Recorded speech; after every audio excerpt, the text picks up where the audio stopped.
Diomaye foofu la defee erreur stratégique. Il n'est pas stratège. Diomaye waaw comment. mooy bi muy génn dàqee Sonko primature. Sonko mënoon fusible lui. effectivement. mënoon fusible gouvernement bi moo daan dékku lépp te daf ko daan dékku ci force am. courage ak leadership am.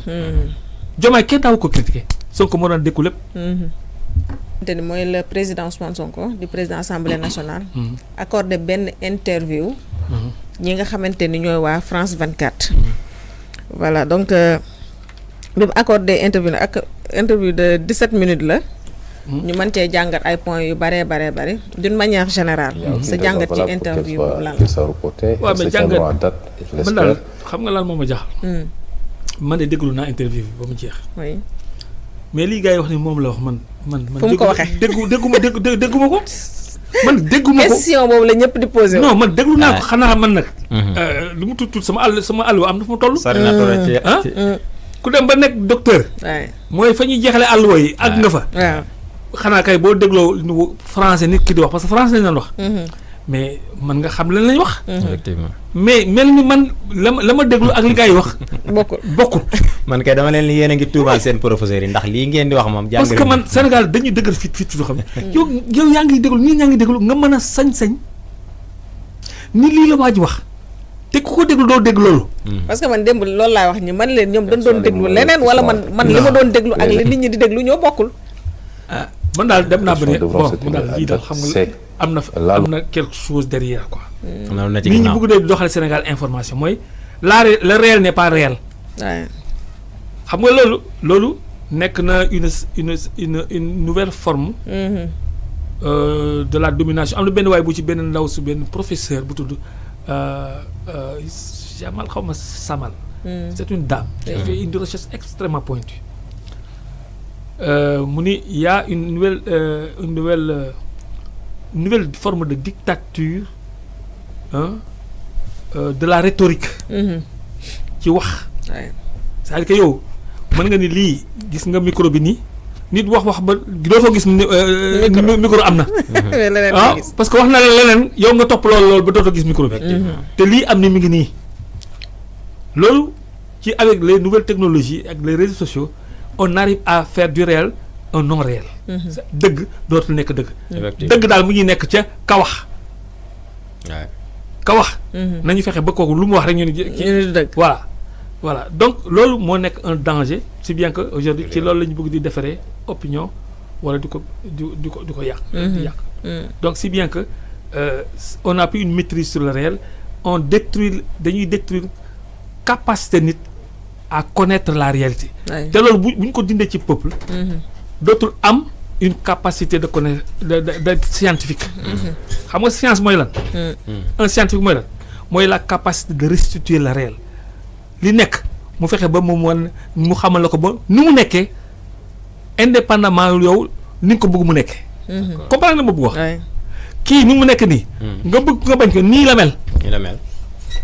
effectivement donc même boo bëggoon mu mel neneen. nii la mel ak nii la mel. te nu mu mel noonu la mel ça veut dire que donc mën nga ko transformer. d'accord mais bu fekkee ni façon xalaat boobu amoo ko mënoo nekk scientifique dootoo mënal dara sa bopp. parce que doo mën a transformer les choses. parce que lii boo wax ne du bant ah. nga ni gattax na li ngay travailler bant ak gattax du benn. du benn waay. donc dafa lay désarmer. dafay dootoo amati capacité sax liggéey. d'accord kooku dafay permettre la domination. et c'est très dangereux. Il y a une guerre.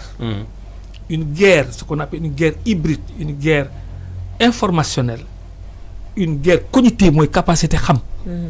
bu ñuy jéem a jaarale ci avec technologie ak intelligence artificielle yi ak algorithme yi. ba léegi nit ñi dañ leen di saturer bombarder ay contenu boo xam ne dañuy désarmer dootuñu mën a sax xam lu dëgg lu dul dëgg. waaw day jaxasoo. c'est très dangereux. mais est-ce que du tamit ñi nga xamante ni mooy opposition bi danoo nekk ci manipulation. mais foofu laa bëgg ñëw foofu laa bëgg ñëw. ci loolu la opposition bi di amee sañ-sañ. yow nga dégg li mu dégg mu ne loolu li nga dégg amul lii moo am. effectivement ba am ñu siy topp ci loolu. yow bàyyi dëgg ba nga gis. ci loolu la ñu bëgg nag détruire Sonko dañu bëgg ils ont un programme. qui est conçu dans les grands cabinets de communication, de guerre communicationnelle. Ni ñu waxee programme yoon Ablaye Wade ni Ablaye Wade angle d'attaque bi c'est sur sa personnalité. Il faut détruire sa personnalité. Sonko, c'est exactement ce qu'ils sont en train de faire. Ils veulent décrire un Sonko associé à son nom, un menteur. Celui-là, c'est un menteur. Bu ñu koy def di ko def algorithme bi dafay dem ba téye loolu di ko imposer boo tëddee menteur ni mu gën Sonko. C'est fait exprès. ñoom la ñu programmé pour que communicants yi ñuy fay faux chroniqueurs yi ñuy fay ñu nekk ci forme de saturation de rhétorique. Je ne sais pas si je me fais comprendre.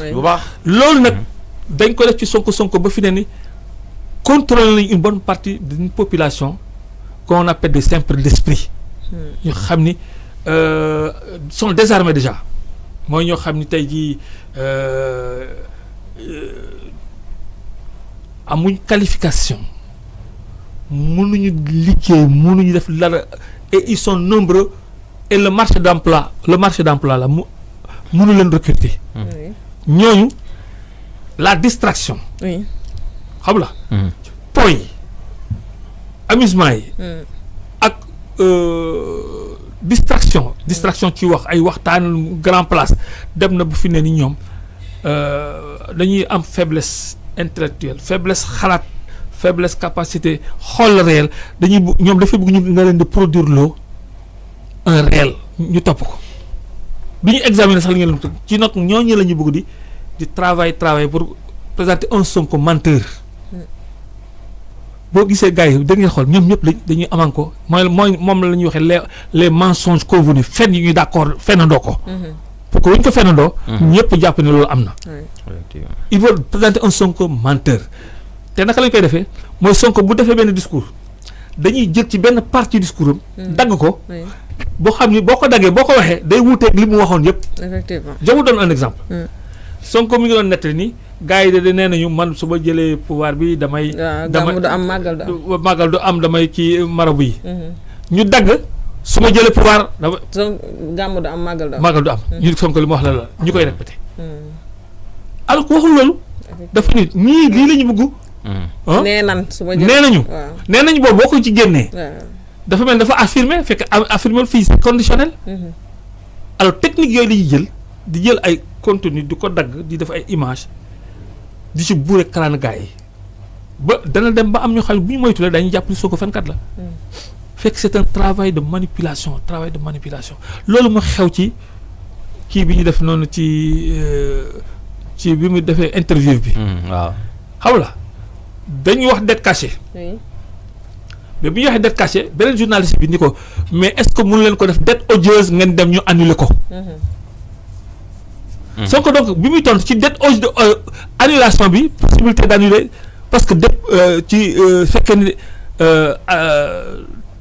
transformé nañ ko en dette odieuse.